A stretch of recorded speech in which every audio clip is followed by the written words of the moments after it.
बहुत ही खूबसूरत गांव था जिसका नाम था बीरनगर। यहाँ सभी लोग बहुत खुशी खुशी से रहा करते थे। गांव में सभी कुछ अच्छा चल रहा था।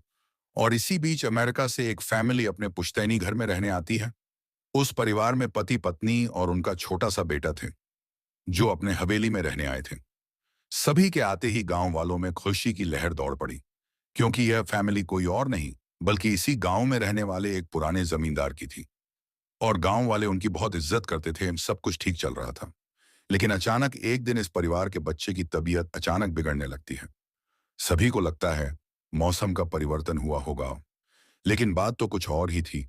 धीरे धीरे लड़के का चेहरा नीला पड़ने लगा। आनन फानन में परिवार ने डॉक्टर को बुलाया, और डॉक्टर को भी कुछ समझ नहीं आया तो उसने पास में ही बने एक हॉस्पिटल में उन्हें स्वास्थ्य परीक्षण के लिए आमंत्रित किया, ताकि बच्चे की बीमारी का पता लगाया जा सके। परिवार ने डॉक्टर की सलाह अनुसार हॉस्पिटल जाना जरूरी समझा। सारे परीक्षण होने के बाद भी कुछ नहीं हासिल हुआ। जैसे ही सारा परिवार गांव पहुंचा, तो गांव के कुछ बुजुर्गों ने बच्चे की हालत देखकर उन्हें ओझा के पास जाने को कहा। आज भी गांवों में पुराने रीति रिवाज के अनुसार झाड़ फूंक करके इलाज करने की प्रथा कायम है। परिवार सभी सदस्य बच्चे के लिए ओझा के पास भी जाने को तैयार हो गए। गांव के पास ही पहाड़ी में एक बाबा रहते थे, जो कि काली विद्या में भी माहिर थे। जैसे ही उनके आश्रम की सीढ़ियों में वह बच्चा अपने परिवार के साथ पहुंचा, तो ओझा जोर जोर से चिल्लाने लगे, तू क्यों आई है? इतने बरसों के बाद भी तेरा बदला शांत नहीं हुआ। यह सब सुनकर बच्चे के माता पिता और गांव वाले दहशत में आ गए। उन्हें समझ नहीं आया कि बाबा को इतना क्रोध क्यों आ रहा है, जबकि उन्हें अभी तक कोई बात बताई नहीं गई। लेकिन बाबा तो काली माया में पारंगत थे। इस वजह से उन्हें रूहानी ताकतों को पहचानना आता था। सभी लोगों ने आश्रम में प्रवेश किया, लेकिन बाबा ने केवल उस बच्चे को पास आने को कहा। बच्चे की हालत बहुत ही खराब थी। उसकी आंखें लाल हो चुकी थीं, उसका शरीर नीला दिखाई पड़ रहा था, और उसके शरीर का तापमान से कहीं ज्यादा था। ओझा ने विभूति उठाकर के बच्चे के मुंह पर फेंका। बच्चा जमीन पर लेट गया और जोर जोर से हाथ पैर हिलाने लगा।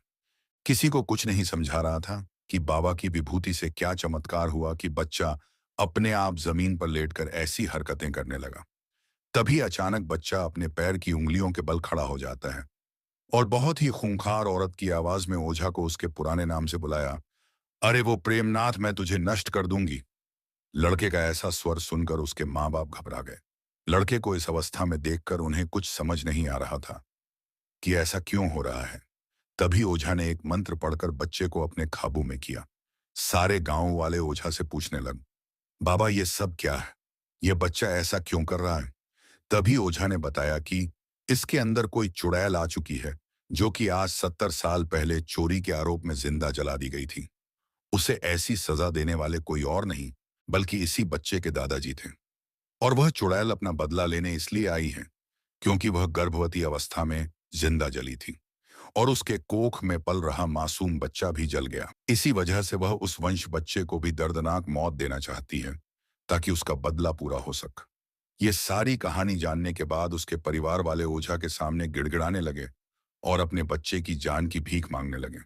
तभी ओझा ने अपनी घोर तपस्वी शक्ति से मंत्रों के उच्चारण के साथ उस चुड़ैल को मासूम बच्चे से बाहर निकाल दिया, और कुछ ही क्षणों में बच्चा सामान्य हालत में आने लगा। सभी को लगा कि सब कुछ हमेशा के लिए ठीक हो गया, लेकिन यह तो एक शुरुआत थी। आगे की कहानी पार्ट 2 में जाने।